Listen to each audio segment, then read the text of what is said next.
Hello everyone, this is another Alwayswindy weekly video. Today we're doing something a bit different. We're going to show you and present you Yalcin. Yalcin is known in Gokova for various things. One thing that we've met him through was he was the guy who repaired all of our kites, but he does a lot more. Hello, my name is Yalcin. Yeah, as Mark said, I used to repair all the kites in Gokova, but the main thing I'm doing is actually designing and manufacturing kites, making kites. Yeah, it all started about, I think it was 2001, year 2001 or 2002, I don't actually remember the exact date. Did you come from windsurfing or was it kite surfing? No, windsurfing, I windsurf, I did a couple of times, but I was not a very good windsurfer. I was not adoring it actually. Just when I go to some holidays, then I go grab a windsurf and I use windsurf.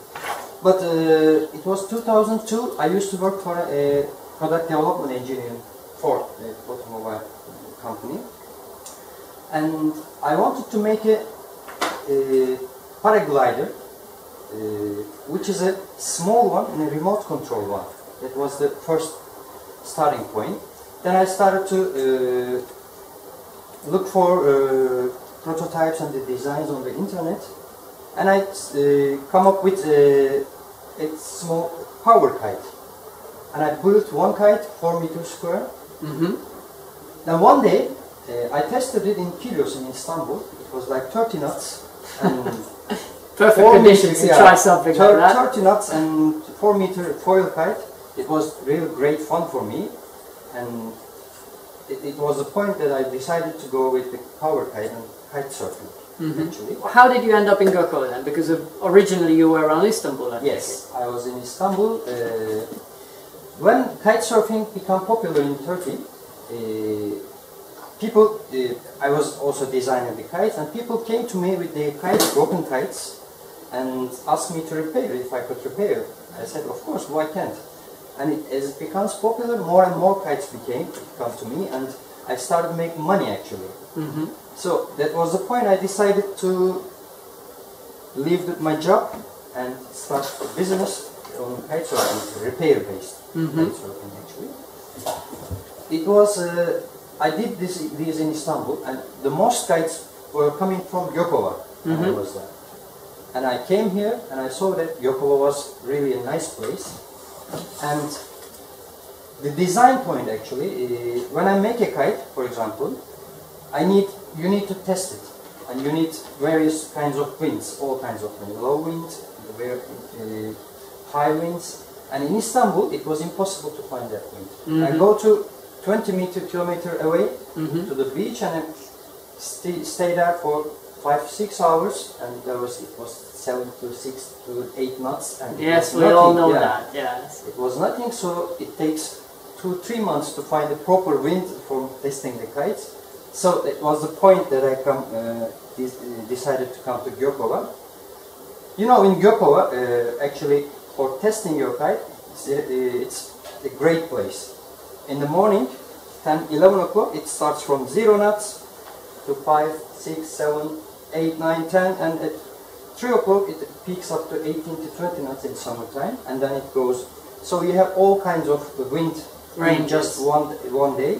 So I could test all my kites.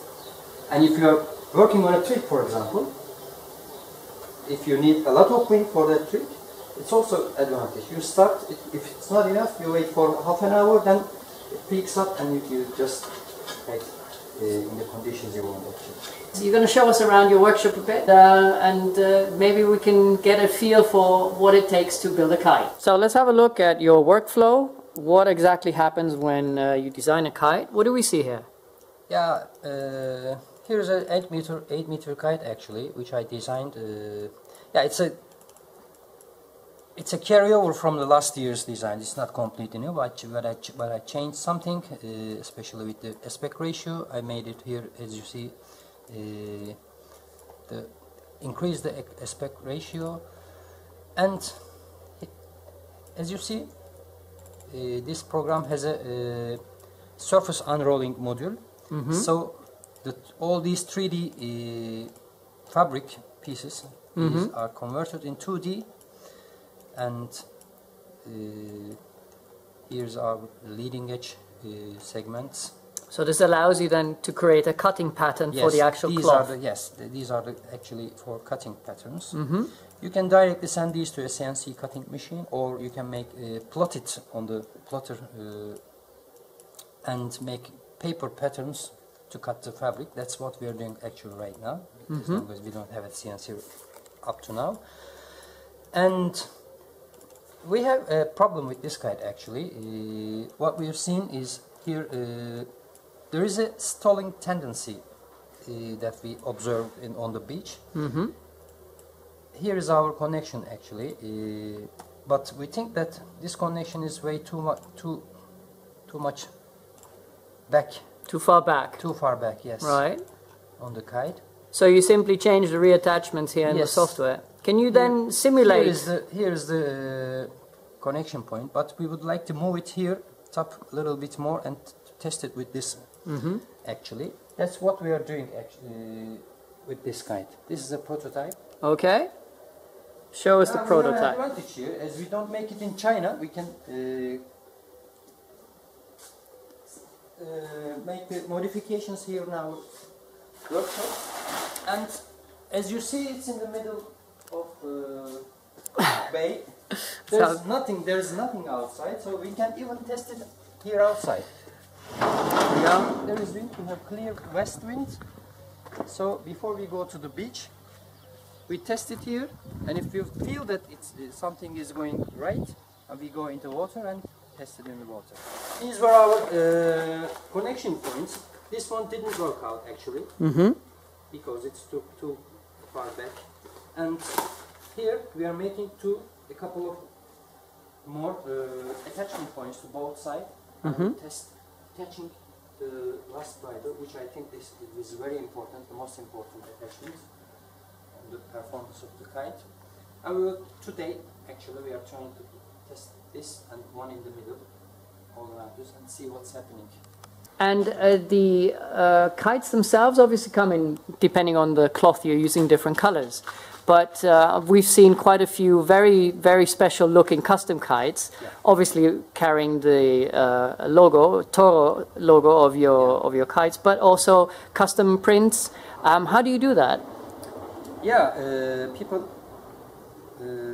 we have a lot of demand on custom kites.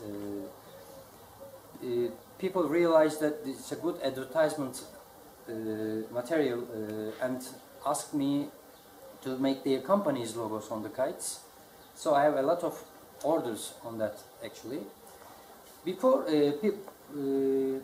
we draw it on the computer and with the various color combinations, and send them to the owner of the kite actually, the one who is ordering to me, and he chooses one, or if he has some comments on the kite, if he could do this color or another color, and we change it accordingly. After the final decision, we start drawing on the computer and sending it to the template making.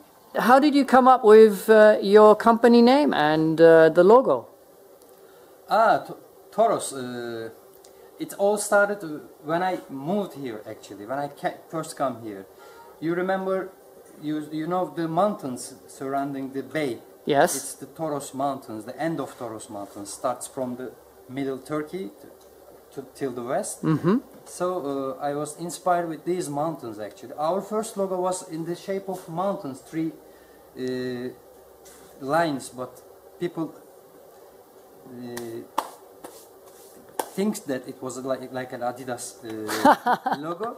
So a friend of mine from Istanbul, he made the logo. And this concludes our Alwayswindy Weekly. It's hopefully been an interesting and informative one.